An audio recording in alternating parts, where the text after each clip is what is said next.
For a long time now, I've been itching to create an adventure map minigame in Minecraft once again.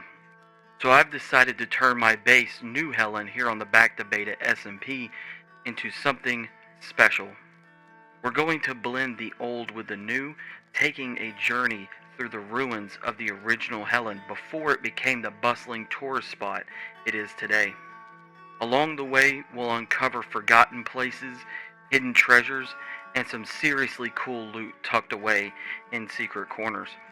So join me as we bring this map to life, all while surviving in beta Minecraft. Hello everybody, I am Mr. Saturday. I hope you are having a beautiful, wonderful day. My day is going fantastic, and welcome to another episode of Back to Beta. In the last episode, we asked Mayor Pepper if he could compensate us with a Minecraft cake for all the hard work we have done here in New Helen, and we built two brand new mini games. The basketball PvP game, which is a load of fun, and the human darts game where you yourself is the dart. In between episodes, I did a lot of building. I built this mountain that you see right here behind me.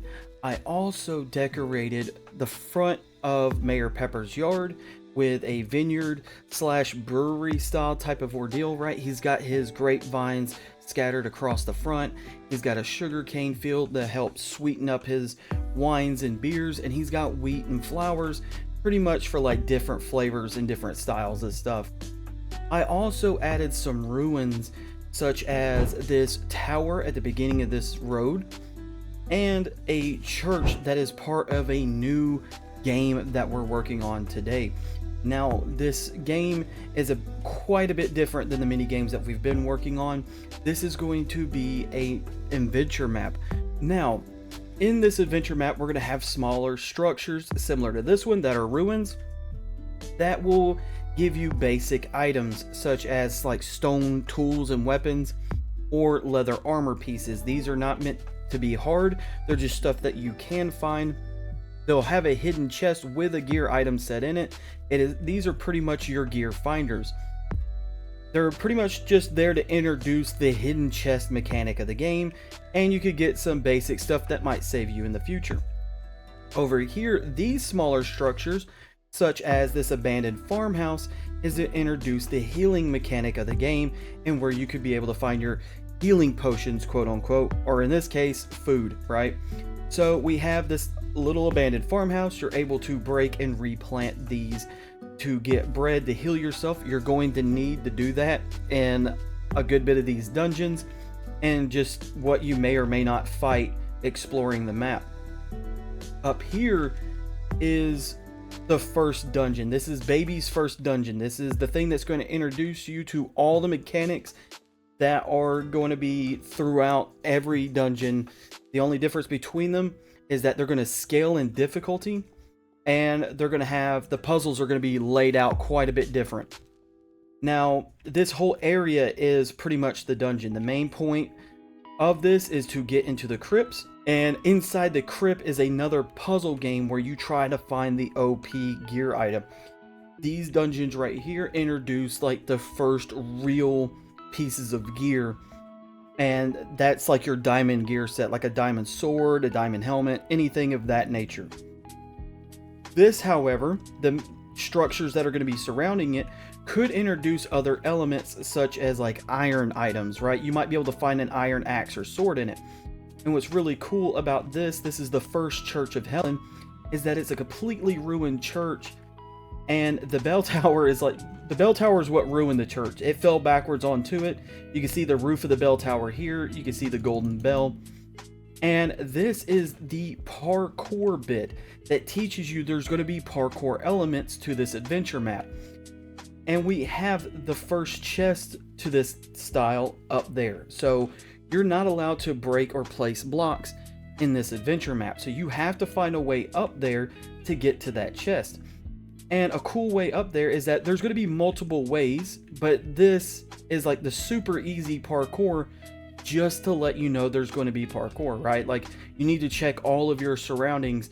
You never know what you might find in different spots. Now, I'm not going to show the rest of them off. I just wanted to use this one as an example and show off a little bit of the parkour stuff. This one, super easy. Yeah, kind of like when you're playing in Skyrim and you run into like your first dungeon in the starting area, getting the tablet, whatnot. It's pretty much got all of like your basic mechanics to teach you, hey, dungeons are going to be laid out similar to this. They're going to be complicated. Now, like I said earlier, this whole first area is going to be one big puzzle to unlocking the crypts. I do have the crypts open at the moment, just temporarily. I have like a temporary lever kind of holding the redstone open, and it's pretty much a hollow hill that I built around the crypt itself. We will be hollowing this out and doing like a cool puzzle in here. And we will be destroying this a little bit to make it match the church. How I do things is I will build the structure first, and then I'll go through and add the ruined bits to make sure they kind of match and lay out properly. That's how the church was built. But we need to build the actual puzzle itself in this area.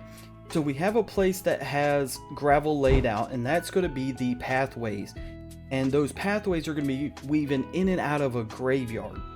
And it is your point to walk around in this graveyard church area to find the lever or the key that opens the crypt. Now, I do plan on adding a little tent, maybe. There's got to be like a save state, right, in case you die, which these dungeons are going to kill you, or they're going to try to kill you. If you're really good at the game, you probably won't die. But in case you do, I do want some kind of save state outside the dungeon. That way you're not traveling super far away to get back to where you was. So this is the part that we're going to be working on today. We're going to be building all of this up in little bits. Mainly, I'm going to go ahead and start with this pathway. We need to get this pathway laid out. The only downside to this area is that it is snow, so I have to find a way to keep the pathway lit up. I got the pathway mostly finished. Sorry about the torches. The torches are there to keep the snow off so I can continue to see what I'm doing. It snows constantly here. Hopefully when it comes time, we'll be able to replace them with like some kind of, candle lit type of ordeal, or bushes with glowstone hiding them. That's the plan, at least.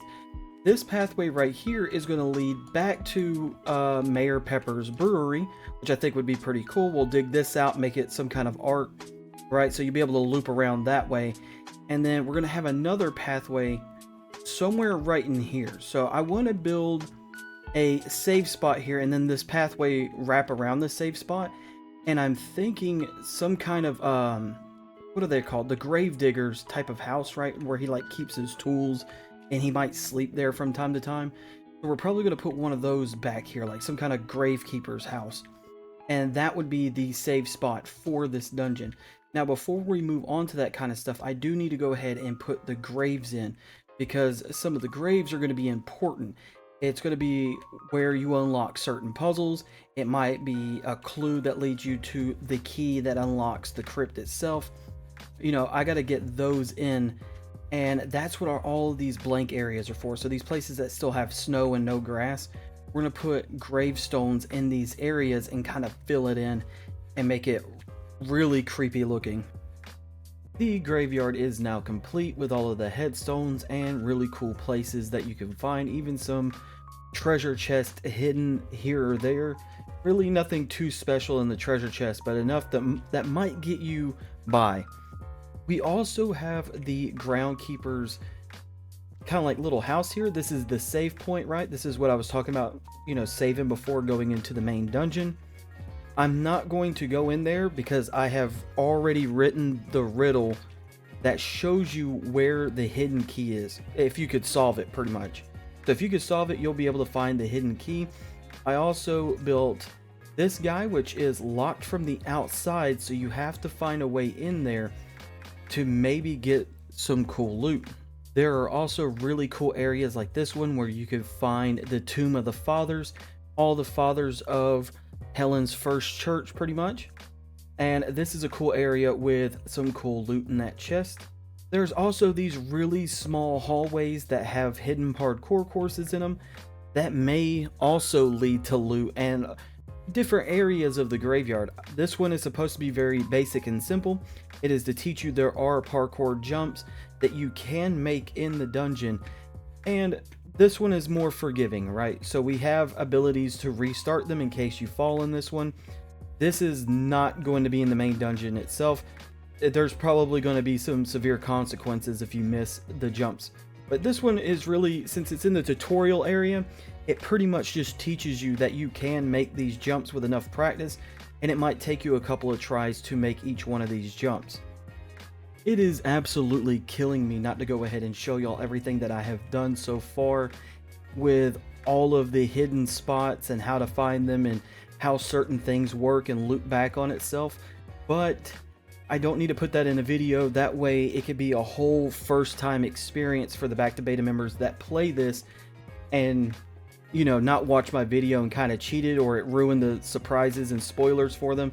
Because, you know, there's a lot of hidden secrets in here that could help them through the dungeon. If you know where everything's at, it kind of ruins the game, right? It's like looking up a guide sometimes. Like when you look up a guide, I typically look up a guide after I've already beaten the game once.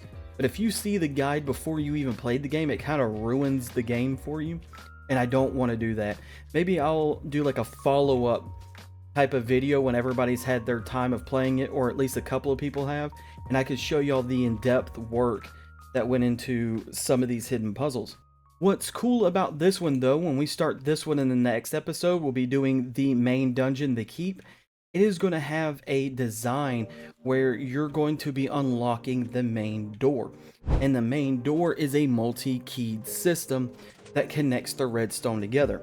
Now that is going to be fun to mess with. I'm also going to be talking about and teaching how to build a multi-layered dungeon that has backtracking that doesn't feel tedious. I know when you play adventure maps and other video games, when you have to backtrack, it could feel kind of weird and it could ruin the experience. I'm going to be able to show y'all that, like how to do that without ruining the experience, where backtracking is kind of fun. Like when you discover something new and you realize it could work in a earlier area. We're going to be doing that with this dungeon right here.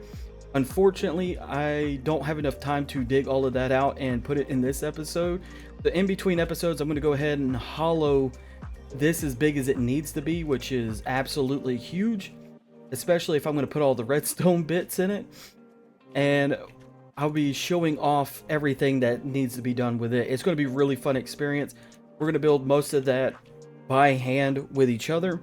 That way I can explain some things, and just like before, I will leave out any kind of spoilers and stuff like that, so that way it's not easy to find the things that we're talking about, but we can explain the redstone and how certain things work. That is all I got time for in today's episode. I hope you have a beautiful, wonderful day, and I will see you all in the next one. Bye.